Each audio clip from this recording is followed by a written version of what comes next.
Shri Krishna Chaitanya Prabhu Nityananda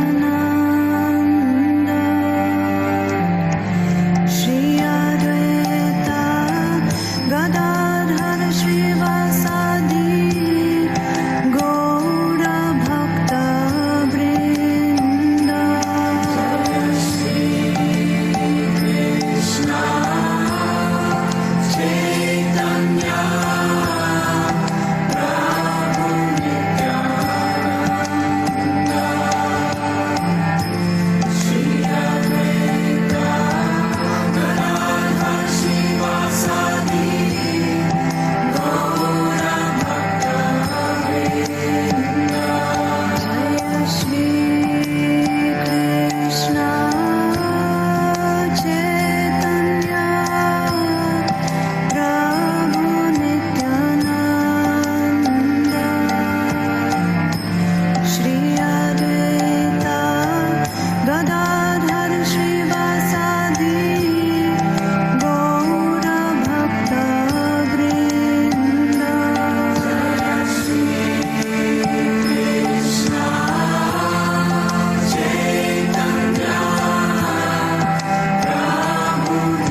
ज्ञानाञ्जनशलाकया ज्ञानाञ्जनशलाकया चक्षुरुन्मिलितं येन तस्मै श्रीगुरवे नमः।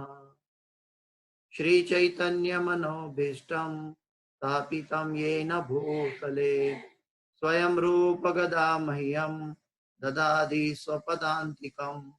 वन्देऽहं श्रीगुरु श्रीयुतापदकमलं श्रीगुरु वैष्णवांश्च श्रीरूपं साग्रजातं सगणा रघुनाथान्वितं तं सजीवं साद्वैतं सावधूतं परिजनसहितं कृष्ण चैतन्यदेवम् श्रीराधा कृष्णपादां सगणा ललिता श्रीविशाखान्वितांश्च। हे कृष्ण करुणा सिन्धु दीनबन्धो जगत्पते गोपेश गोपिका कान्त राधा कान्त नमोस्तुते। तप्त कांचन गौरांगी राधे वृंदावनेश्वरी वृषभानुसुते देवी प्रणमामि हरिप्रिये। पंचाकल्पतरुभ्यश्च कृपा सिन्धुभ्यैव च पतितानां पावनेभ्यो वैष्णवेभ्यो नमो नमः। श्री कृष्ण चैतन्य प्रभु नित्यानंद श्री अद्वैत गदाधर श्रीवासादि गौर भक्त वृंद। हरे कृष्णा कृष्ण कृष्ण हरे हरे हरे राम राम राम हरे हरे। ओम नमो भगवते वासुदेवाय। ओम नमो भगवते वासुदेवाय। ओम नमो भगवते वासुदेवाय। नारायणं नमस्कृत्यं नरं चैव नरोत्तमं देवीं सरस्वतीं व्यासं ततो जयमुदीरयेत्। नष्टप्रायेषु अपत्रेषु नित्यं भागवत सेवया भगवते उत्तम श्लोके भक्तिर्भवति नैष्ठिकी। हरे कृष्णा। नमः ओम विष्णुपदाय कृष्ण प्रेष्ठाय भूतले श्रीमदे भक्ति वेदांत स्वामी नामिने नमस्ते सारस्वती देवी गौरवाणी प्रचारिणे निर्विशेष शून्यवादी पश्यति देशतारिणी। जय श्री कृष्ण चैतन्य प्रभु नित्यानंद श्री अद्वैत गदाधर श्रीवासादि गौर भक्तवृंद। हरे कृष्ण कृष्ण कृष्ण हरे हरे हरे राम राम राम हरे हरे कृष्ण कृष्ण कृष्ण हरे हरे हरे राम राम राम हरे हरे। आज हम श्रीमद् भागवत की कक्षा को आगे लेके चल रहे हैं। श्रीमद् भागवत जो है वो अमलम पुराण है, जैसे हम सब जानते हैं। और श्रीमद् भागवत ग्रंथों का राजा है। श्रील व्यासदेव जी ने अपनी पूर्ण परिपक्वता में इसका अनुमोदन किया है। और ये श्रीमद् भागवत की जो मनुष्य जीवन का पूर्ण ध्येय प्राप्त करने के लिए पर्याप्त है। ये श्रीमद् भागवत के आज उत्तम श्लोक के ऊपर हम चर्चा करने जा रहे हैं। नैमिषारण्य में शौनक ऋषि सुत गोस्वामी को प्रश्न कर रहे हैं। उसके अंतर्गत आज का श्लोक बड़ा फेमस है। वयम तो न वितृप्याम उत्तम श्लोक विक्रमे यशृण्वता रसज्ञानम स्वादु स्वादु पदे पदे। वयम तो न वितृप्याम उत्तम श्लोक विक्रमे यशृण्वता रसज्ञानम स्वादु स्वादु पदे पदे वयम तु न वितृप्याम उत्तम श्लोक विक्रमे यशृण्वता रसज्ञानम स्वादु स्वादु पदे पदे। श्रीमद् भागवत पहला स्कंद पहला अध्याय और 19वां श्लोक पे हम लोग भी पढ़ रहे हैं। 19 और 20 के ऊपर कोशिश करेंगे समय के अनुसार। तो आज का श्लोक बड़ा मधुर है। इसका अनुवाद और तात्पर्य प्रभुपाद जी के द्वारा हमें मिल पा रहा है। अनुवाद और तात्पर्य भाई भक्तिवेदांत स्वामी श्रील प्रभुपाद महाराज की जय। वयम तु न वितृप्याम उत्तम श्लोक विक्रमे, तृप्त हो जाएंगे हम उन भगवान की दिव्य लीलाओं को सुनते थकते नहीं, जिनका यशोगान स्तोत्रों तथा स्तुतियों से किया जाता है। उनके साथ दिव्य संबंध के लिए जिन्होंने अभिरुचि विकसित कर ली है, वे प्रतिक्षण उनकी लीलाओं के श्रवण का आस्वादन करते हैं। तो अनुवाद फिर से मैं पढ़ता हूं। शौनक ऋषि सुत गोस्वामी को कह रहे हैं, हम उन भगवान की दिव्य लीलाओं को सुनते थकते नहीं, जिनका यशोगान स्तोत्रों तथा स्तुतियों से किया जाता है। उनके साथ दिव्य संबंध के लिए जिन्होंने अभिरुचि विकसित कर ली है, वे प्रतिक्षण उनकी लीलाओं के श्रवण का आस्वादन करते हैं। तो भगवान की कथा ऐसी है कि इससे हृदय की और मन की पूर्णतः तृप्त अवस्था प्राप्त होती है, और साथ साथ ये श्रवण से आस्वादन करते हैं। हम इस भौतिक जगत में आस्वादन कैसे सीखे हैं? हम इस भौतिक जगत में आस्वादन करते हैं अपनी जिह्वा से, ये जिह्वा से आस्वादन करते हैं। लेकिन ये जो शौनक ऋषिगण है, ये आस्वादन कर्ण रुद्र से, कर्ण से करने जा रहे हैं। तो हमारा और शौनक ऋषि के बीच में क्या अंतर है? हम जो कर रहे हैं हमारे शारीरिक अनुभव पर अनुभूति करने के लिए कोशिश करते हैं, लेकिन शौनक ऋषिगण जो है वो आध्यात्मिक स्तर पर बैठे हुए हैं और आध्यात्मिक स्तर पे इसकी अनुभूति कर रहे हैं। ये आध्यात्मिक स्तर में आवाज जो है वो उसकी प्राधान्यता है।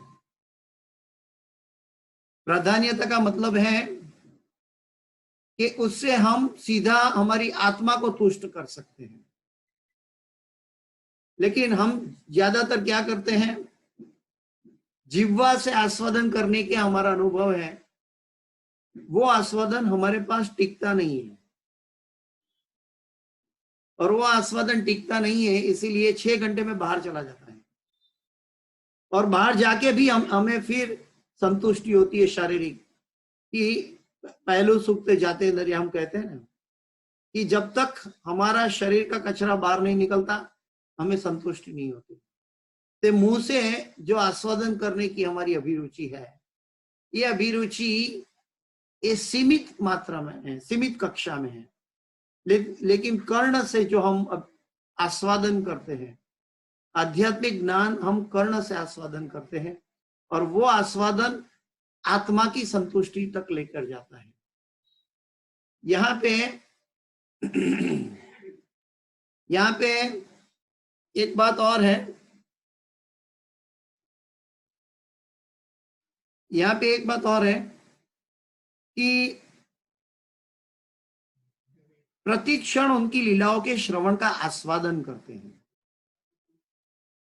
भगवत गीता में भी हमने देखा है, 10वें अध्याय के 9वें श्लोक में देखते हैं, मच्चिता मद्गत प्राण बोधयंत परस्परम कथयंतश्च माम नित्यम तुष्यन्ति च रमन्ति च। तुष्यंती च रमंती च का मतलब है कि जब दो भक्त इकट्ठे होते हैं या भक्तों का समूह इकट्ठे होते हैं, तब सिर्फ उनका सब्जेक्ट है हरि चर्चा। मच्चिता मदगत प्राण बोधयंत परस्परम, एक दूसरे को हरि कथा का बोध उपदेश देकर पावन होते हैं। कथयंतश्च माम नित्यम तुष्यंती च रमंती च, और वो सदाई हरि कथा करते करते तुष्यंती, संतुष्ट पैदा कर, अपने आप में संतुष्टि पैदा करते हैं, और रमंती च, और आनंद में रमते हैं। श्री चैतन्य महाप्रभु की शिक्षाष्टक का पहला श्लोक में भी यही बात आ रही है। तो आज का जो श्लोक है इसके साथ लाइन अप है। वयम तु न वित्रुप्याम उत्तम श्लोक विक्रमे यश शृणोता रस ज्ञानम स्वादु स्वादु पदे पदे। आइए तात्पर्य पढ़ते हैं प्रभुपाद जी का, बहुत सुंदर है। तात्पर्य भाई ऐसी भक्ति वेदांत स्वामी शिला प्रभुपाद महाराज की जय। लौकिक कहानियों, कल्पित कथाओं या इतिहास तथा भगवान की दिव्य लीलाओं में महान अंतर होता है। नॉवेल कथा पढ़ते हैं या टीवी देखते हैं या लौकिक कहानी पढ़ते हैं या इतिहास को देखते हैं, लौकिक इतिहास को, भौतिक जगत के इतिहास को देखते हैं, तो वो एक तरफ है, और दूसरी तरफ भगवान की लीलाओं और भगवान की महिमा का गुणगान। तो एक तरफ भगवान है और एक तरफ सारी दुनिया है। समग्र ब्रह्मांड के इतिहास भगवान के अवतारों की लीलाओं से भरे हुए हैं। श्रीमद् भागवत में भी आगे आएगा कि समुद्र की जितनी लहरें हैं उतने अवतार भगवान के आते रहते हैं और लुप्त होते रहते हैं। उसमें से मुख्य 24 अवतार हम जानते हैं, उसमें से भी 10 मुख्य अवतार है जिसकी चर्चा श्रीमद् भागवत में भी हुई है। तो ये लीलाओं से, भगवान के अवतारों की लीलाओं से भरे हुए हैं। लीला जैसे हम देख चुके हैं, हम जब जो भी कार्य करते हैं कर्म कहा जाता है, क्योंकि भौतिक इंद्रियों द्वारा होता है और भौतिक पदार्थ शरीर के द्वारा हम उत्पन्न करते हैं। लेकिन लीला का अर्थ है लोकहित कार्य, सभी आत्माओं का कल्याण। वहां शरीर को प्राधान्य नहीं है, सभी आत्माओं का कल्याण, उसको कहते हैं लोकहित कार्य। जब हम शरीर को साथ जोड़ते हैं तो आई, मी एंड माइंड हमारे साथ जुड़ जाता है। लेकिन जब हम आत्मा के कल्याण की बात करते हैं तो उसमें ये सभी अलग रहते हैं। अभी हम शरीर का माध्यम से उपयोग करते हैं, बोलते हैं शरीर से, लेकिन शरीर से बोलने पर अनुभव क्या होगा? स्वादु स्वादु पदे पदे। इस श्लोक से हम ये भी सीख सकते हैं, अगर हरि कथा में हमें स्वाद उत्पन्न नहीं हो रहा है, तुष्यंती च रमंती च उत्पन्न नहीं हो रहा है, उसका मतलब है हम हरि कथा को नहीं सुन रहे।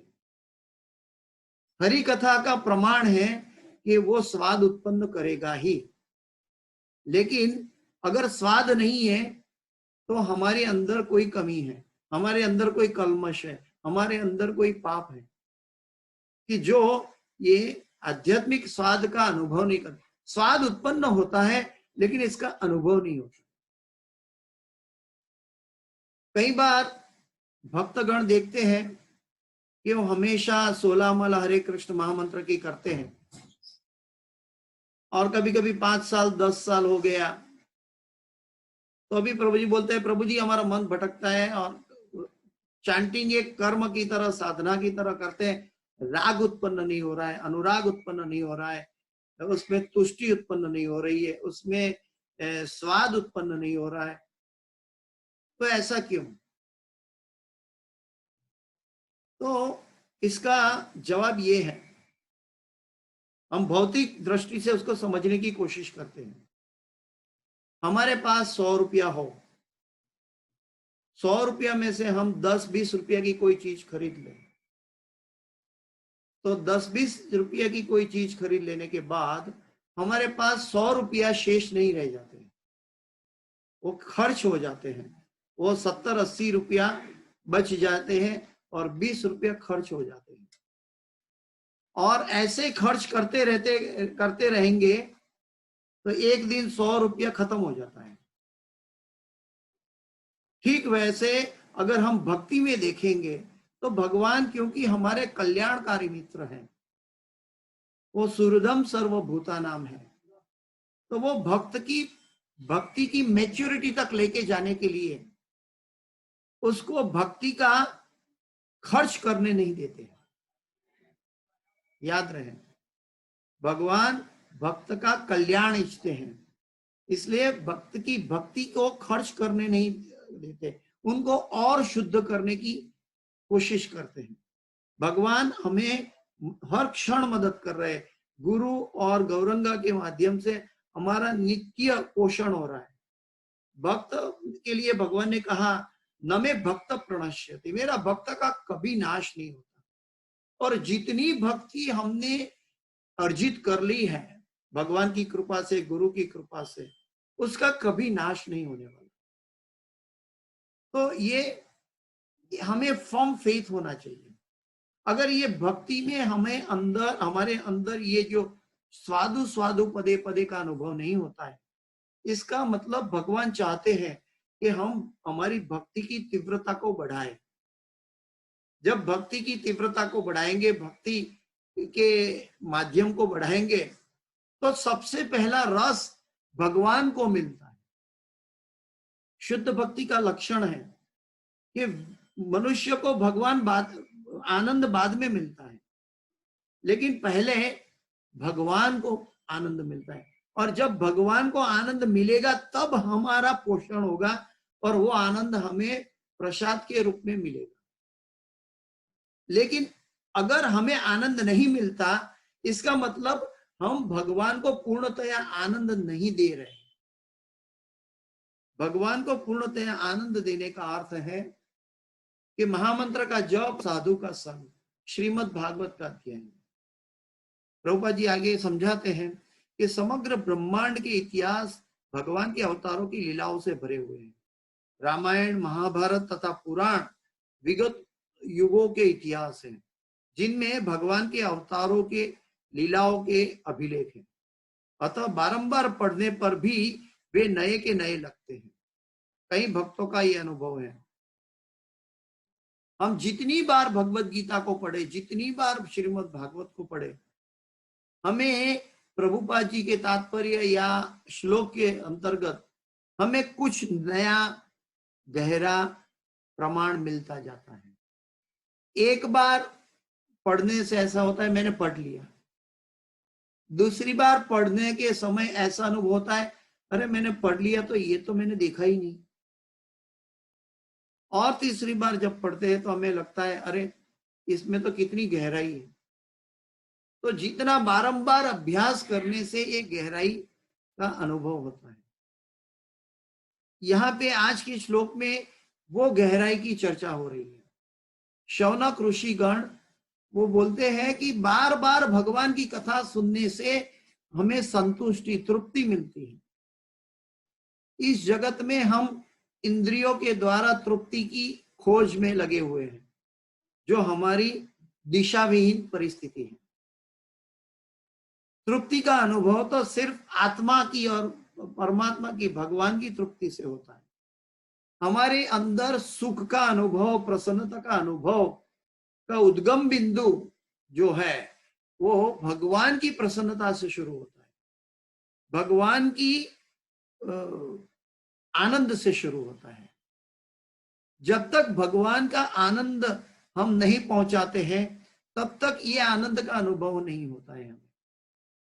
तो भक्तगण गुरु महाराज को प्रश्न कर रहे थे कि हमें कैसे पता चले कि हमारी भक्ति से भगवान प्रसन्न है या नहीं। दुर्योधन को मेवातिया को साग विदुर कह पाई। दुर्योधन ने भी 56 भोग ऑफर किया था, लेकिन वो विदुर जी के घर गए थे और उनकी पत्नी के केले के छिलके भी खाए थे, आप सब जानते हैं। तो दोनों में अंतर क्या है? तो वो जो भोजन प्रसाद है पदार्थ के रूप में, वो पदार्थ के साथ रिश्ता नहीं। रिश्ता कहाँ है? यो में भक्त्या प्रयच्छति पत्रम पुष्पम फलम तोयम यो में भक्त्या प्रयच्छति। वो भक्ति से अर्पण करना है। और भक्ति का अर्पण जो हम सब जानते हैं, अच्छी तरह जानते हैं, ये भक्ति कहाँ से लेने जाए? इस जगत का कोई स्टोर में, डिपार्टमेंटल स्टोर में तो ये उपलब्ध नहीं है। ये भक्ति कहाँ है? ये गुरु के पास जाकर मिलती है। और गुरु कौन है? हम पहले पढ़ चुके हैं प्रभुपाद जी के तात्पर्य क्या। प्रभुपाद जय ओम विष्णुपाद परमहंस। गुरु के चरणों यानी भगवान के चरणों को गुरु कहा जाता है। जो भगवान के चरण गोलोक धाम से हमारे लिए एक्सटेंड किए जा रहे हैं, वो गुरु के माध्यम से हमें उपलब्ध है। वो गुरु के सानिध्य में, गुरु के आदेशों के द्वारा हम उनके आदेशों का पालन करके हमारी साधना अगर करेंगे, और वो भी सकाम नहीं निष्काम। साधना में भी अंतर है। हम साधना पूरी करने के लिए साधना करते हैं, साधना पूरी करने के लिए नहीं है। साधना राग और अनुराग उत्पन्न करने के लिए है। हम साधना 16 माला गिनने के लिए साधना कर रहे हैं, लेकिन 16 शुद्ध भक्तगण 16 माला होते हैं तो और 16 माला करने की चेष्टा करते हैं और भागवत पढ़ने की चेष्टा करते हैं। लेकिन हमारा जो भौतिक जगत में हमारी परिस्थिति है, हम सोचते हैं कि 16 माला हो गया, आज का कोटा खत्म हो गया। तो ये एक तृप्ति है, लेकिन ये तृप्ति पर्याप्त नहीं है, क्योंकि ये संतोष और आनंद नहीं दे रही है। क्यों नहीं दे रही है? क्योंकि हमें ये तृप्ति की तीव्रता को बढ़ाना है। अभी तीव्रता को कैसे बढ़ाएंगे, कैसे हम समझेंगे कि हमारी तीव्रता है? तो जब हमारी चैंटिंग में एकाग्रता आएगी तब हम समझेंगे कि तीव्रता है। हमारी चैंटिंग में एकाग्रता नहीं है, हमारे भागवत की क्लास में भी हमारी एकाग्रता नहीं रहती। सीनियर भक्तगण, आचार्यगण बताते हैं कि श्रीमद् भागवत का श्लोक शुरू होता है तो हमें नींद आती है, और नींद से नारायणम नमस्कृत्यम नरम चैव नरोत्तमम देवीम सरस्वतीम व्यासम ततो जयम मुदीरये जैसे बोलते हैं, तो कई भक्त को जो मंगला आरती में आते हैं उनको नींद आती है, स्वाभाविक है। उसके पीछे भी एक राज है। लेकिन वही नींद चली जाती है महाप्रसादे गोविंदे नाम ब्रह्मणि वैष्णव। इसका मतलब क्या है कि हम वो कथा में भी अपना लाभ ढूंढ रहे हैं, अपने को रुचि ढूंढ रहे हैं कि अपने स्वयं को क्या अच्छा लगता है। हमारी कथा का ध्येय भगवान की संतुष्टि पर जाना चाहिए। हमारी कथा का ध्येय आत्मा की तृप्ति के ऊपर जाना चाहिए। कभी कभी भूख लगती है, हम यात्रा में निकले हैं, रास्ते में भूख लगती है तो कुछ थोड़ा बहुत नाश्ता कर लेते हैं, लेकिन पूरे भोजन से संतुष्टि, पूरे प्रसाद से संतुष्टि होती है वो नहीं हो पाती, क्योंकि यात्रा चल रही है। वो जो कुछ मिला खा लेते हैं। ऐसे हमारी ये आत्मा की यात्रा में हमें जो भी शरीर के पोषण के लिए मिल जाता है वो खाना है। षड गोस्वामी गण बताते हैं नेक्टर ऑफ इंस्ट्रक्शन में कि युक्ताहार विहारश्च। हमारा जो आहार है, हमारी जो साधना है, वो शरीर और आत्मा को जोड़ के रखने के लिए होनी चाहिए। लेकिन हमारा जो आहार है वो इंद्रिय तृप्ति की ओर चला जाता है। तो इसीलिए हमें ये छोटी छोटी बातें हैं, ये छोटी छोटी बातें बहुत बड़ा रिजल्ट देती है हमारी भक्ति के अंदर।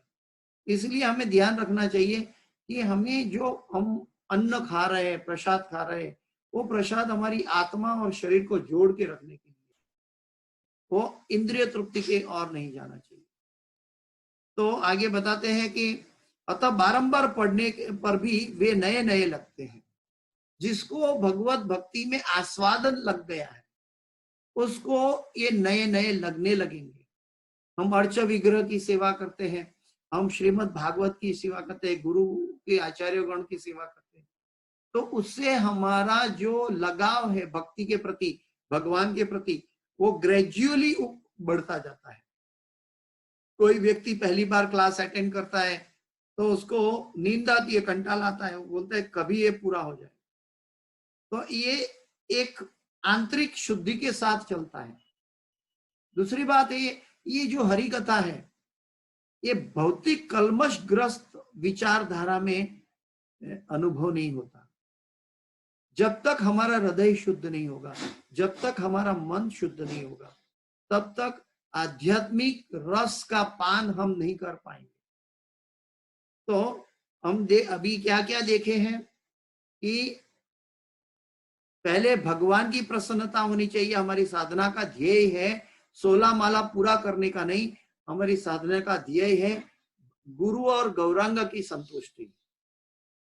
जब गुरु संतुष्ट होंगे तो हम अनुभव कर सकते हैं कि भगवान संतुष्ट होंगे। और गुरु के संतुष्टि का अनुमोदन कैसे कर सकते हैं कि गुरु के आदेशों का पालन हम सही तरह से कर पाए। अगर हम सही तरह से गुरु के आदेशों का पालन करते हैं, जैसे हम सब जानते हैं, हम बार बार नहीं रिपीट करते हैं, तो इससे हमारा आध्यात्मिक उन्नति होता है। उदाहरणार्थ यदि कोई चाहे तो भगवत गीता या श्रीमद् भागवत का आजीवन बारंबार पाठ करता रहे, फिर भी उसे उनमें ज्ञान का नवीन प्रकाश दिखेगा। पावनानी मनीषिणाम, गीता में भगवान कहते हैं पावनानी, वो पावन व्यक्ति को भी पावन करने वाला है, वो मुनि लोग को भी पावन करने वाला है। ये भगवान की हरि कथा जो पवित्रता है, इसकी एक सीमा ऐसी है कि पवित्रता या प्रेम की सीमा में कोई सीमा नहीं। आनंदम बुद्धिवर्धनम प्रतिपदम पूर्णामृता स्वादनम। वो पूर्ण क्या है? ओम पूर्णमद पूर्णमिदम पूर्णात् पूर्णमुदच्यते पूर्णस्य पूर्णमादाय पूर्णमेवावशिष्यते। वो पूर्ण क्या है? वो पूर्ण को आनंद प्रदान करना है। और पूर्ण को आनंद प्रदान करने के लिए जब तक वो पर्याप्त मात्रा में नहीं होगा, जब पूर्ण को आनंद देते रहेंगे, जब हमारी भक्ति की मैच्योरिटी नहीं पहुंच पाई, तब तक हमारी भक्ति का रस का आस्वादन हमें अनुभव नहीं हो पाएगा। और ये भगवान इसीलिए करते हैं क्योंकि भगवान चाहते हैं हमारी भक्ति की तीव्रता और बढ़े। हमारे आचार्य गण के भजनों के द्वारा भी हम समझ सकते हैं, ये महान आचार्य भक्ति विनोद ठाकुर के भजनों के द्वारा भी हम समझ सकते हैं, कि नरोत्तम दास ठाकुर के भजनों से भी हम समझ सकते हैं कि मौसमा पतित प्रभु नापई बिहार। क्या वो नरोत्तम दास ठाकुर पतित थे? कभी नहीं, हम सोच भी नहीं सकते हैं। वो फिर भी भगवान के सामने उनकी दशा है मौसमा पतित प्रभु नापई बिहार। तो पतित की अवस्था क्यों है? भगवान की प्रसन्नता में वो अपनी भक्ति बढ़ा रहा है, भगवान हमारी जीव की भक्ति बढ़ा रहे हैं। और भक्त को ये जब अनुभव होता है कि मैं तुच्छ हूं, भगवान की अनुकंपा के अलावा मेरा आध्यात्मिक कल्याण नहीं होता है, मेरी साधना से नहीं बल्कि भगवान की अनुकंपा से होगा। इसका मतलब क्या है कि हम साधना नहीं करेंगे? नहीं, अगर साधना नहीं होगी तो भगवान की अनुकंपा भी दूर चली जाएगी। साधना हमें शुद्ध करती है, साधना हमारा तीव्रता का अनुभव भगवान को कराने के लिए है। हमारी साधना हमारा रूटीन कार्यक्रम नहीं होनी चाहिए। हमारी साधना हमारी भगवान की भक्ति की तीव्रता के लिए होनी। वो तीव्रता जब तक बढ़ती है तब तक हमें तुच्छता का अनुभव होगा। प्रभुपाद जी ने समझाया है, जो भक्तगण जितना भक्ति में एडवांस होता है तो उसका उतना ही तुच्छता का अनुभव होता है। प्रभुपाद जी समझाते हैं कि जब हमारी भक्ति की मैच्योरिटी अगर भगवान को लगे तो वो मैच्योरिटी में हमें क्या अनुभव होगा? हम एकदम तुच्छ हैं, हमारे अंदर कोई लायकात नहीं है। मोसमापति तो प्रभु ना पई बेरा, और ये तुच्छता ही भगवान को खरीद लेती है। ये तुच्छता ही हमारे लिए भगवान का द्वार खोल देती है। जब तक हमारे अंदर साधना का भी अहंकार है कि हम साधना कर रहे, हम 10 साल से 16 माला कर रहे, हम 20 माला कर रहे प्रभु जी, हम नियमित कीर्तन कर रहे या भागवत पढ़ रहे, ये जब तक हम कर रहे हम रहेगा, तब तक हमारी साधना में मिथ्या अहंकार है। ये हम की जगह जब अनुभव होने लगेगा कि प्रभु कृपा से, प्रभु की अनुकंपा से, गुरु की कृपा से मेरे द्वारा कराया जा रहा है, तब हमारे अंदर भगवान के प्रति प्रेम उत्पन्न होगा। और वो प्रेम उत्पन्न होगा तो वो प्रेम की प्यास इतनी है कि स्वादु स्वादु पदे पदे, वो हर समय पर हमें स्वाद का अनुभव कराएगा। जब तक प्रेम नहीं है तब तक स्वाद का अनुभव नहीं होगा। अगर हमने कुछ खा लिया है और फिर हमारी खाने की, हमारा पेट भर गया है और फिर हमारी पसंद आने वाली मिठाई भी अगर हमें मिल जाती है, तो हम बोलते हैं नहीं नहीं प्रभु जी बस करो, आज के लिए हमारा पेट नाक तक आ गया है, हम नहीं खा पाएंगे। तो हम कितना भी हमारे लिए खाने लायक चीज है, पसंदीदा चीज है, उस चीज को भी हम नहीं खा पाते जब हमारे अंदर तृप्तता आ जाती है। ठीक वैसे ही जब भगवान की तृप्तता हो जाएगी, भगवान प्रसन्न होंगे, गुरु प्रसन्न होंगे, तो हमें तुच्छता का अनुभव होगा। और ये तुच्छता ही हमारा प्रेम का प्रागट्य का बिंदु है। और ये तुच्छता में जब हम अपने आप को निसहाय महसूस करेंगे, तब आंखों से अश्रुधारा बहेगी। तब हम समझेंगे कि हमारी आंखों से अश्रुधारा चल रही है। तो ये हमें आगे प्रभुपाद जी के तात्पर्य में बताते हैं।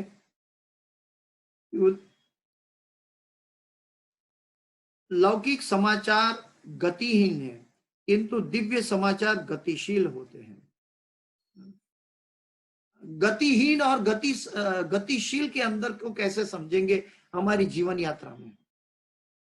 अगर हम आहार निद्रा भय मैथुनम च, इसके अंदर हमारी यात्रा चल रही है, तो वो गतिहीन है। वो कोई भी परिणाम जीव को प्राप्त कराने वाली नहीं है। और आहार हम ले रहे, शरीर को चलाता है, शरीर इंद्रियों को चलाता है, लेकिन इसके आगे बढ़ता नहीं है। निद्रा हमारे शरीर को आराम देता है। भय जब कृष्ण से विलग होता है, तब पाप का प्रागट्य होने से भय होता है। आहार निद्रा भय मैथुनम, और इंद्रियों की तृप्ति से मैथुन की इच्छा होती। तो ये गतिहीन अवस्था है। गतिशील अवस्था क्या है? कि हमारी आत्मा की यात्रा की उन्नति नहीं हो रही है। आत्मा की यात्रा की उन्नति होना एक अलग सब्जेक्ट है। और आत्मा की यात्रा की उन्नति के लिए हमें उस चीज से जोड़ना है जो इस भौतिक जगत का नहीं है। तो भगवान के चरण जो गुरु है, वो गुरु और भगवान की उपदेश, गीता और भागवत के आख्यान और भागवत का उपदेश इस भौतिक जगत का नहीं है। और उससे हमारा रिश्ता जोड़ने से ये तृप्ति प्राप्त हो सकती है। लेकिन इसके लिए हमारा जो मन रूपी पात्र है, मन का पात्र है, हृदय का पात्र है, वो शुद्ध होना जरूरी है। और वो शुद्धता हमें महामंत्र के द्वारा मिलती है। इस ब्रह्मांड के अंदर ऐसी कोई भी चीज ने जन्म नहीं लिया जो हमारी वासना को शुद्ध करे, सिवा भगवान का हरि नाम, भगवान की कथा, भगवान की महिमा, भक्तों का साथ हरि चर्चा, श्रीमद् भागवत और भगवत गीता और हरे कृष्ण महामंत्र का कीर्तन, ये सभी चीज के अलावा इस भौतिक जगत की कोई भी विषय हमें संतुष्टि की दिशा में नहीं ले जाता। तो गतिशील का मतलब है जब हम आत्मा के कल्याण के लिए कार्य। एक्चुअली हम सोचते हैं कि हम अभी 50 साल के हो गए, 80 साल के हो जाएंगे, मौत आ जाएगी, हम चले जाएंगे। हमें ये यात्रा दिख रही है, लेकिन आत्मा की यात्रा तो 84 लाख योनि से चल रही है और आगे भी चलने वाली है, जब तक हम भगवत धाम भगवान की सेवा तक ना पहुंचे तब तक। तो ये यात्रा जो चल रही है, तो यात्रा वहां जाके भी पूरी नहीं होती है। भगवत धाम जाके भी भगवत सेवा में वो यात्रा प्रज्वलित हो जाती है। तो वो यात्रा के अंदर ये मनुष्य जीवन जो है, ये हमारे अंदर एक स्क्रीनिंग स्टेज है, एक प्योरिफिकेटरी प्रोसेस है। जैसे जमीन से ऑयल निकालते हैं, क्रूड ऑयल निकालते हैं, तो क्रूड ऑयल निकालता है तो इतना काला होता है, इतना कचरा अंदर होता है। पेट्रोकेमिकल के द्वारा उसको बिल्कुल शुद्ध किया जाता है और शुद्ध करके जब पेट्रोल के माध्यम से उपलब्ध होता है, तब वो गाड़ी चला पाता है। जो खनिज तत्व निकला है क्रूड ऑयल, उससे गाड़ी में डालेंगे तो गाड़ी चौकअप हो जाएगी, गाड़ी नहीं चल पाएगी। उसको शुद्ध करना पड़ता है और शुद्ध करने के बाद पेट्रोल के द्वारा गाड़ी चलती है। ठीक वैसे ही आत्मा की यात्रा को चलाने के लिए, आत्मा की यात्रा को चलाने के लिए हमारे भौतिक आवरणों की शुद्धि आवश्यक है। भौतिक आवरणों की शुद्धि होगी तब हमारी आध्यात्मिक यात्रा चल पाएगी। इसलिए हमें हरे कृष्ण महामंत्रों को किसी भी परिस्थिति में कॉम्प्रोमाइज नहीं करना चाहिए।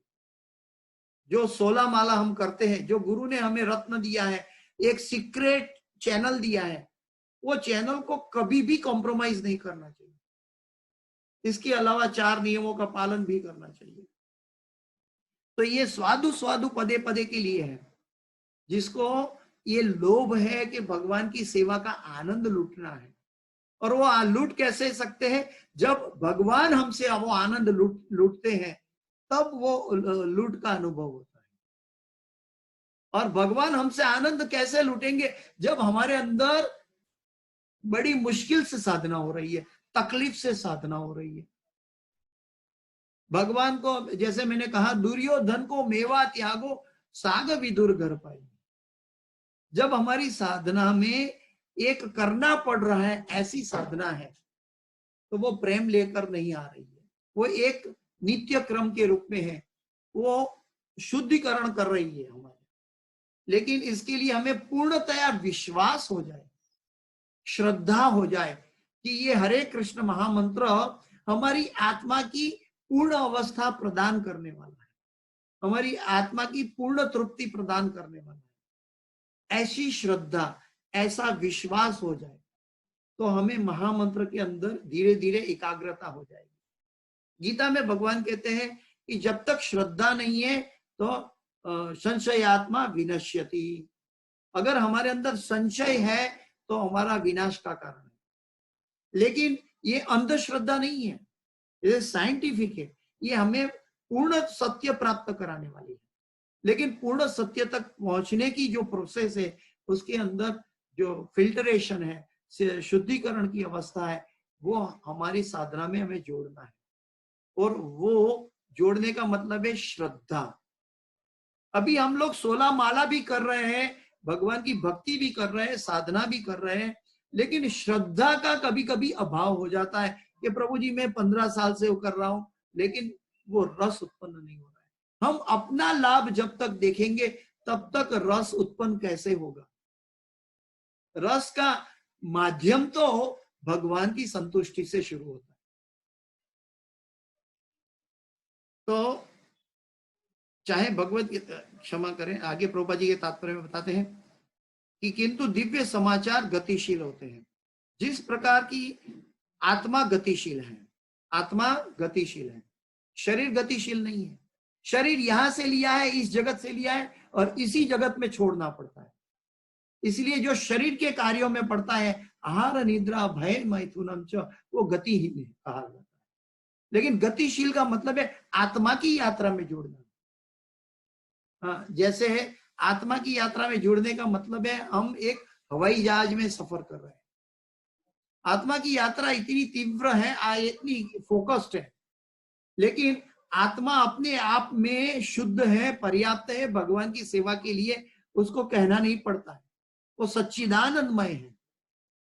लेकिन उसके ऊपर जो वासना का आवरण है, वो वासना या शारीरिक विचारों का, इंद्रियों का, वासनाओं का आवरण है, उसका फिल्टरेशन करना बहुत जरूरी है। और यहाँ पे प्रभुपाद जी बताते हैं कि दिव्य समाचार गतिशील होते हैं, जिस प्रकार की आत्मा गतिशील है और पदार्थ गतिहीन है। पदार्थ, पदार्थ यानी ये शरीर, पृथ्वी, जल, अग्नि, वायु, आकाश, मन, बुद्धि, अहंकार, वो सूक्ष्म शरीर है, और ये स्थूल शरीर है, ये पदार्थ है। और पदार्थ के अंदर एक चेतनवंत है, वो आत्मा है। अगर गति करनी है तो चेतनवंत के लिए करना है। अगर हमें कार चलानी है, यात्रा करनी है, तो शुद्ध पेट्रोल डालना पड़ेगा, हमें शुद्धता से जुड़ना पड़ेगा। हाँ, जब तक शुद्धता से नहीं जुड़ेंगे, हमारी यात्रा, आत्मा की यात्रा का आरंभ नहीं होगा। और शुद्धता हमें महामंत्र के अलावा इस जगत में कहीं से भी उपलब्ध नहीं है। साधु संघ, भक्तों की एसोसिएशन, हरि कथा, श्रीमद् भागवत और भगवत गीता का पठन पाठन और महामंत्र का जाप और संकीर्तन, ये सभी से हमारी शुद्धता बढ़ती है, श्रद्धा बढ़ती है। भक्तों के संग से हमारी भक्ति का पोषण होता है, ये बहुत आवश्यक है। साधुगण हमें सीधा बता दिया, कभी कभी हम बोलते हैं कि गुरु महाराज ने कहा है, लेकिन ठीक है प्रभु जी, नहीं हो पा रहा है मेरे जैसा। मैं एकदम मुकम करोति वाचालम पंगुम लंघयते गिरिम, मैं तो ये अनुभव कर रहा हूं कि जैसे गूंगे को बुलवाने की शक्ति देने वाला भगवान है, और एक लंगड़े को, जिसके पास पांव नहीं है, ऐसे लंगड़े को पर्वत पर चढ़ा देता है। कौन? वो आध्यात्मिक शक्ति। मुकम करोति वाचालम पंगुम लंघयते गिरिम यत् कृपातमहं वंदे परमानंद माधवम श्री गुरुदीन तारणम श्री चैतन्य ईश्वर। तो ये जो हम बोलते हैं, ये एक स्तोत्र या एक स्तुति या एक रूटीन कार्यक्रम नहीं है। इसके अंदर एक एक शब्द के अंदर अनुभूति है, और ये अनुभूति का अर्थ तब समझ होता है कि हम अपने आप को तुच्छ, एक्चुअल आर्टिफिशियली तुच्छ नहीं समझना है, अनुभव करना है तुच्छता का। प्रभुपाद जी कहते हैं आर्टिफिशियल तुझे, हाँ प्रभु बहुत अच्छा अच्छा, दंडवत प्रणाम, दंडवत प्रणाम, ऐसे करने का जरूरत नहीं है। हमारे अंदर हमारा हृदय द्रवित होना चाहिए कि हमारी उन्नति बहुत स्लो मात्रा में चल रही है। हाँ, तो इसीलिए हमें हमारी गतिशीलता जो है बहुत स्लो चल रही है। आत्मा की गतिशीलता बहुत पावरफुल है, क्योंकि वो शरीर के अंदर बद्ध हो चुका है, इसलिए उसकी गति बहुत धीरे पड़ गई। तो इसी हमें बाहर निकालने के लिए फिर बाहरी आध्यात्मिक ताकत का सहारा लेना चाहिए। जिन मनुष्य ने दिव्य विषयों को समझने के लिए सुरुचि का विकास किया है, सुरुचि का कैसे प्राप्त होती है हम जानते हैं। आदौ श्रद्धा, ततो साधु संग, ततो भजन क्रिया, ततो अनर्थ निवृत्ति, ततो निष्ठा, ततो रुचि। यहाँ पे प्रभुपाद जी कहते हैं कि जिन मनुष्य ने दिव्य विषयों को समझने के लिए सुरुचि का विकास किया है, वो रुचि का विकास किया है, वो निष्ठा के बाद का कदम है। निष्ठा का मतलब है हमारी श्रद्धा कोमल नहीं है। हमारी अभी आज की हमारी श्रद्धा कोमल है, लेकिन निष्ठा हमारे अंदर नहीं है। इसका प्रमाण क्या है? हम बार बार चर्चा करते हैं कि वो 5 साल के प्रहलाद महाराज या ध्रुव महाराज, उनको प्रहलाद महाराज को कुएं में डालने का बात हुआ तो भी, जहरीले सांप थे तो भी उन्होंने मना नहीं किया, वो ऐसे ही बोलते रहे ओम नमो भगवते वासुदेव। वो डरे नहीं, उन्होंने नहीं कहा एक बार कि चलो मुझे डर लगा है सांप से, मैं वो हिरण्यकश्यप नमः बोल देता हूँ, मुझे छोड़ देगा पिताजी। उन्होंने ऐसा नहीं किया, उन्होंने ओम नमो भगवते वासुदेवाय का स्मरण किया, क्योंकि वो अच्छी तरह जानते हैं कि ये सांप हमारा शरीर ले सकता है, हमारी आत्मा नहीं ले सकता। तो जो आत्मा के लिए जागृत है, जो आत्मा के लिए जागृत है, वो व्यक्ति सुरुचि और निष्ठा की ओर आगे बढ़ता है। इसीलिए कहते हैं कि प्रहलाद महाराज के अंदर निष्ठा थी, और हमारे अंदर अगर हरि कथा सुनते सुनते बीच में अगर एक कोई सांप निकल जाए हम वहां से भाग जाएंगे। तो ये हमारी दशा है, हमारी श्रद्धा कोमल है। हम ये नहीं समझते हैं कि जैसे परीक्षित महाराज ने तक्षक नाग से भागने की कोशिश नहीं की, उन्होंने अपनी आप में भक्ति की पूर्णतः मैच्योरिटी सुखदेव गोस्वामी से प्राप्त कर ली 7 दिन के अंदर। वो 7 दिन की जगह हमारा 7 महीना में भी वो तृप्ति प्राप्त नहीं हो पा रही, 7 साल में भी, 70 साल में भी कभी कभी नहीं हो पा रही।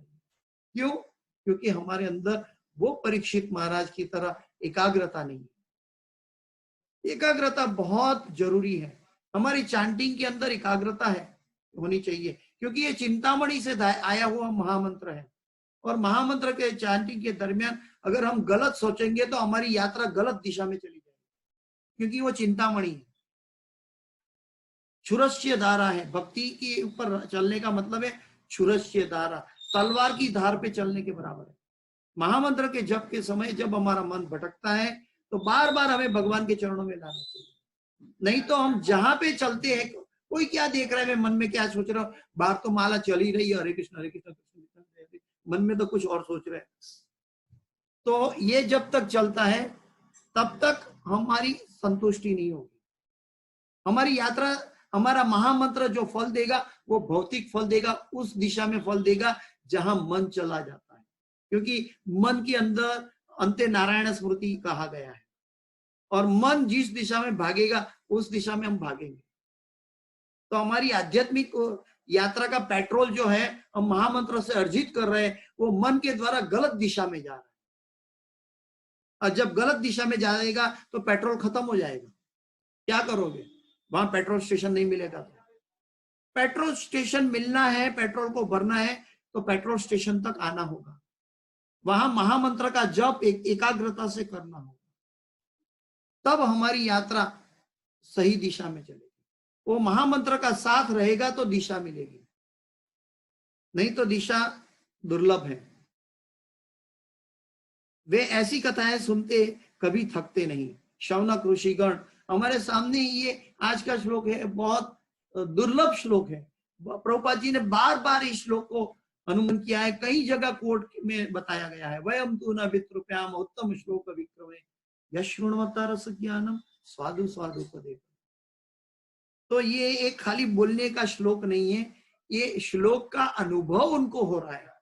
हम ये श्लोक को चमड़े की आंखों से पढ़ रहे हैं और चमड़े के कान से सुन रहे हैं। जब ये कथा को हम भगवान की लीला की महिमा में डूबने के लिए सुनेंगे, तब ये रंग लाएगा, तब ये स्वाद उत्पन्न होगा। लौकिक कार्यकलापों से मनुष्य शीघ्र तृप्त हो जाता है। लौकिक कार्यकलापों से, जैसे हम अन्न खाते हैं तो माता ने, पत्नी ने अन्न बनाया तो आधा घंटा 1 घंटा लग गया। भगवान ने अन्न हमारे लिए 2 साल पहले खेत में उत्पन्न कर लिया, साल भर रहा हमारे तक पहुंचते पहुंचते, फिर पिस गया, फिर अग्नि पे आया, फिर पत्नी ने पकाया, आधा घंटा 1 घंटा तक। वो पकने के बाद जब हम उसका शुरू करते हैं आस्वादन लेना, तो वो सिर्फ 5 या 10 मिनट में हम तृप्त हो जाते हैं, या 15 मिनट में हम तृप्त हो जाते हैं। लेकिन ये जो भगवान की कथा है वो तृप्ति की दिशा में हमारी भूख बढ़ाती जाती है। कहां तक? जहां तक भगवान का प्रेम, भगवान की सेवा नहीं मिल पाती। तो ये वो अवस्था है।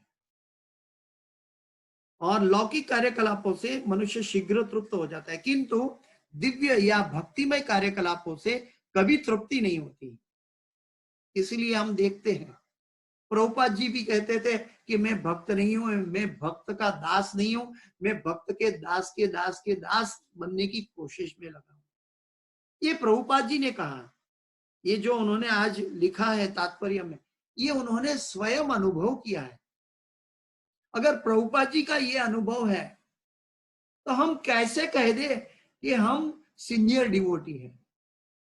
हमारे अंदर कहा, श्रीमद् भागवत में कहीं भी सीनियर शब्द का, भौतिक शब्द सीनियर का अनुभव नहीं हुआ है। जो मैत्रेय मुनि है वो आध्यात्मिक ज्ञान में सीनियर है। यहाँ पे सीनियर की बात है, आध्यात्मिक ज्ञान से लुप्त है। लेकिन हम उस सीनियोरिटी को हमारे शरीर के, हमारे नाम के साथ जोड़ देते हैं। जब शरीर और नाम के साथ जोड़ देते हैं, वो सीनियोरिटी खत्म हो जाती है। जैसे कहते हैं कि अन्याभिलाषिता शून्यम ज्ञान कर्मादि अनावृतम आनुकूल्येन कृष्णानुशीलनम भक्ति उत्तम। अन्याभिलाषिता शून्यम, सभी अभिलाषाओं से शून्य होना है। सीनियोरिटी भी एक पद है, जो पद प्राप्त करने की कोशिश करते हैं हम साधना में, तो भक्ति का रस चला जाता है। क्योंकि अन्य अभिलाषा से अलग सब्जेक्ट है, अभिलाषा हो गई, खुद की अभिलाषा हो गई। अन्याभिलाषिता शून्यम, वो कुछ नहीं है, हम कुछ नहीं है। ज्ञान कर्मादि अनावृतम, हमारा ज्ञान भी काम में नहीं आएगा। ज्ञान कर्मादि अनावृतम। श्री चैतन्य महाप्रभु कहते हैं कि ज्ञान और कर्म तो विष का भांडा है, और विष का पोट है, जो हमें लास्ट स्टेज में भी भटकाने की कोशिश करता है कि ये मैं कर रहा हूं, मेरी भक्ति हो रही है, मैं कर रहा हूं, मैं ध्यान कर रहा हूं, मैं भक्त हूं। तो अगर सीनियोरिटी की बात में अगर यात्रा चलेंगे तो पूरी दुनिया सीनियोरिटी में, हमारे एकेडमिकली या हमारी नौकरी में हम सीनियोरिटी पा सकते हैं। लेकिन हम भक्ति में जुड़ते हैं तो तुच्छता के लिए जुड़ते हैं, दासों के दास बनने के लिए जुड़ते हैं। हम सेवा प्राधान्य है। जब तक भगवान और गुरु की और वैष्णव की सेवा नहीं होगी, गायों की सेवा नहीं होगी, तब तक हमारी प्राधान्यता का कोई मतलब नहीं है।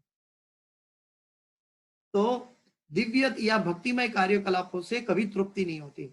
उत्तम श्लोक, भगवान श्री कृष्ण का एक नाम है उत्तम श्लोक। तो उत्तम श्लोक विक्रम है। तो उत्तम श्लोक उस साहित्य की ओर संकेत करता है जो अज्ञानता के निमित्त नहीं है, क्योंकि उत्तम श्लोक भगवान श्री कृष्ण का एक नाम है, और भगवान अज्ञानता की ओर, अंधेरा की ओर दिशा नहीं है। भगवान पूर्णता या पूर्णता प्राप्त कराते हैं। आगे प्रभुपाद जी बताते हैं, लौकिक साहित्य तो तमोगुणी होता है। लौकिक साहित्य तमोगुणी इसीलिए होता है क्योंकि हमारी दिशा गलत दिशा में लेकर जाता है। अध्याय तो विषयाम पुंसः, वो हमें हमारा पतन की दिशा में लेकर जाता है। नॉवेल कथा हो, सिनेमा हो, गायन हो, कुछ भी लौकिक बातें हो, प्रजल्प हो, सभी हमारा पतन का मार्ग है। लेकिन हरि कथा जो है वो आध्यात्मिक शुद्ध सत्वगुण की ओर ले जाता है। आगे बताते हैं, किंतु आध्यात्मिक साहित्य सर्वथा भिन्न होता है। दिव्य साहित्य तमोगुण से परे होता है। दिव्य साहित्य तमोगुण से परे होता है। आनंदम बुद्धिवर्धनम प्रतिपदम पूर्णामृता स्वादनम। तो कैसे तमोगुण आएगा? और इसे ज्यों ज्यों और पढ़ा जाता है क्यों तो वो अधिक प्रकाशवान बनता जाता है। जैसे वो डायमंड होता है, वो खनिज तत्व में डायमंड मिलता है तब काला पत्थर की तरह लगता है, लेकिन जितना वो घिसते जाता है तब उसकी वैल्यू बढ़ती जाती है। जैसे सोना होता है, जब वो जितना तपाया जाता है तब उसकी वैल्यू बढ़ती है। ठीक वैसी मनुष्य जन्म होता है, जब तक उसको आध्यात्मिक रसायन से, आध्यात्मिक कथा से, भगवान की महिमा से, इस भौतिक जगत का कोई भी कथा, कोई भी महिमा नहीं काम आएगा। इस भौतिक जगत में हम सुख ढूंढेंगे, कभी कहीं कोई जगह नहीं मिलेगा। इसका सुख और आनंद को प्राप्त करने के लिए हमें आध्यात्मिकता से जुड़ना होगा। जब तक कृष्ण हमारी सेवा से प्रसन्न नहीं है तब तक वो प्रसन्नता हमारे अंदर जन्म नहीं लेती। तो ये दिव्य अनुभव का एक दिशा की बात हम कर रहे हैं कि ज्यों ज्यों पढ़ा जाता है त्यों तो वो अधिक प्रकाशवान बनता जाता है। तब तक जितना हरि कथा सुनेंगे तृप्ति नहीं होगी। मुझे याद है मेरे शिक्षा गुरु की क्लास की, आज से 30-35 साल पहले मेरे शिक्षा गुरु जब भागवत की क्लास कर रहे थे, हिज ग्रेस विजय माधवदास प्रभु जी, तो जब वो क्लास करते थे तो ऐसा अनुभव होता है कि 1 घंटा कैसे पूरा हो गया, अभी तो ये क्लास और 2 घंटा चलनी चाहिए। हमें तृप्ति नहीं होती थी। कभी कभी हम प्रभु जी को कहते थे कि प्रभु जी ये क्लास सुबह तक चलनी चाहिए। तो वो तृप्ति का अनुभव जब योग्य शुद्ध भक्त से, वैष्णव से सुनते हैं और शुद्ध अनुभव के द्वारा सुनते हैं तब प्राप्ति होती है। इसके लिए हमारे अंदर वक्ता की शुद्धि और श्रोता की शुद्धि आवश्यक है, और ये शुद्धिकरण भौतिक शुद्धिकरण से विलग है। हम स्नान करके भौतिक शुद्धिकरण करते हैं, लेकिन आध्यात्मिक शुद्धिकरण आध्यात्मिक चेतना से प्राप्त होती है, वो हरे कृष्ण महामंत्र से प्राप्त होते। गोलोकेरो प्रेम धन हरि नाम संकीर्तन, वो हरे कृष्ण महामंत्र जो है इस धराधाम की संपत्ति या कॉम्पोजमेंट नहीं है। हरे कृष्ण महामंत्र है वो गोलोक धाम से आया है और गोलोक की संपत्ति है, और गोलोक की संपत्ति का डिटर्जेंट का उपयोग करके भौतिक कलमश हम धो सकते हैं। भौतिक कलमश को धोने की और कोई विधि काम में नहीं आएगी कलयुग में। इसीलिए तो वेद व्यास जी हमें सुनाते हैं कि न त परतर उपाय सर्व वेदेषु दृश्यते। आगे प्रभुपाद जी बताते हैं, तथा इस दिव्य विषय की अनुभूति और अधिक होती जाती है। लेकिन हमारा क्या होता है, जब तक भौतिक कलमश होता है तब हम भागवत क्लास सुनने बैठे तो घड़ी की ओर देखते हैं, प्रभु जी 1 घंटा हो रहा है, 1 घंटा के ऊपर हो गया, प्रभु जी कब खत्म करते हो। ये हमारी दुर्दशा है, हमारी कलमशता अवस्था है। लेकिन आध्यात्मिक कलमशता में ऐसा नहीं है। तथाकथित मुक्त व्यक्ति अहम ब्रह्मास्मि शब्दों को बारंबार उच्चारित करके संतुष्टि नहीं होते हैं। ब्रह्म की ऐसी कृत्रिम अनुभूति उबाऊ है, इसकी उबाऊ है, इसका कोई रिजल्ट नहीं मिलता है। फलतः वे वास्तविक आनंद उठाने के लिए श्रीमद् भागवत की कथाओं को की ओर मुड़ते हैं। जब तक अहम ब्रह्मास्मि की पूर्णतया का अनुभव होता है तब व्यक्ति भागवत की कथा की ओर जुड़ेगा। क्यों? क्योंकि वहां तो वही रोटेशन हो रहा है, परिवर्तन हो रहा है, लेकिन यहाँ पे गति हो रही है। श्रीमद् भागवत की कथा में, भगवत गीता की कथा में महामंत्रों का जप से, भक्तों का संग से, संकीर्तन यज्ञ से, जप यज्ञ से हमारी गति होती है। जब तक आहार निद्रा भय मैथुन है हम गतिहीन हैं। जो लोग इतने भाग्यशाली नहीं है वो परार्थवाद यानी कि दुनिया की परोपकार की ओर मुड़ते जाते हैं। वो सोचते हैं कि दूसरों को खाना खिला दो, दूसरों को कंबल उड़ा दो, दूसरों को सेवा कर दो, तो हॉस्पिटल बनवा दो, अस्पताल बनवा दो, स्कूल खुलवा दो, जो अनाथ बच्चे है उसको स्कूल का पैसा, पढ़ने के लिए पैसा दे दो। ऐसे परोपकार के पीछे चले जाते हैं। वो दिशा विहीन है, क्योंकि वो शरीर की बात कर रहे हैं, वो गतिहीन बात है। गतिशील बात है वो आत्मा के कल्याण की बात करें। जब तक आत्मा के कल्याण की बात नहीं है वो गतिहीन नहीं है। जैसे मुंह से खाएंगे 6 घंटे में निकल जाएगा, लेकिन कान से हरि कथा सुनेंगे तो आत्मा की संतुष्टि होगी, और आत्मा की संतुष्टि मन की संतुष्टि, और मन की संतुष्टि ही हमारी असली आनंद है।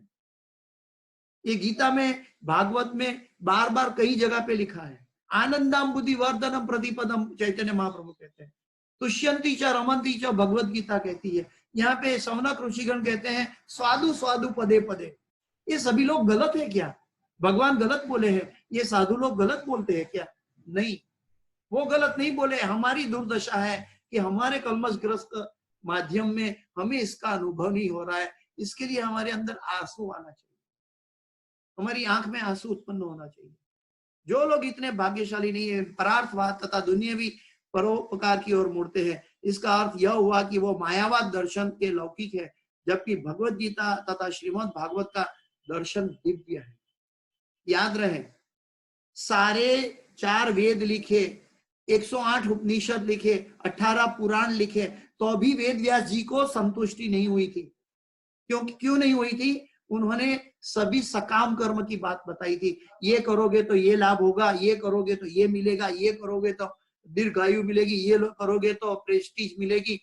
उसके पीछे बात बताई गई थी वेदों में, तो उनको संतुष्टि नहीं हो पाई और वो बूढ़े हो चले। तब उन्होंने अपने गुरु का ध्यान किया, नारद मुनि का, और नारद मुनि ने कहा कि तुमने जो पुराणों में, वेदों में जो कथा की है वो तो कौए का भोजन है, उकरडा है। उन्होंने कहा कि जब तक तुम आत्मा की उन्नति के लिए, जीवों के कल्याण के लिए बात नहीं की, तब तक तो जीवों का कल्याण नहीं होगा। तो इसीलिए उन्होंने परिपक्व अवस्था में नारद मुनि के आदेश पे अंत में श्रीमद् भागवत की रचना की, जो ग्रंथराज कहलाता है, जो स्पॉटलेस कहा जाता है, जिसमें एक भी काला दाग नहीं है, ये है श्रीमद् भागवतम।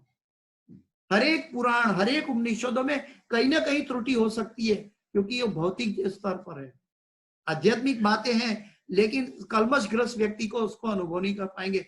वेदेश सर्वे अहमेव वेद्यो वेदांत कृत वेद विदेव च। कभी कभी जो साधक होता है उसको श्लोकों की बाय हार्ट से भी अभिमान हो जाता है।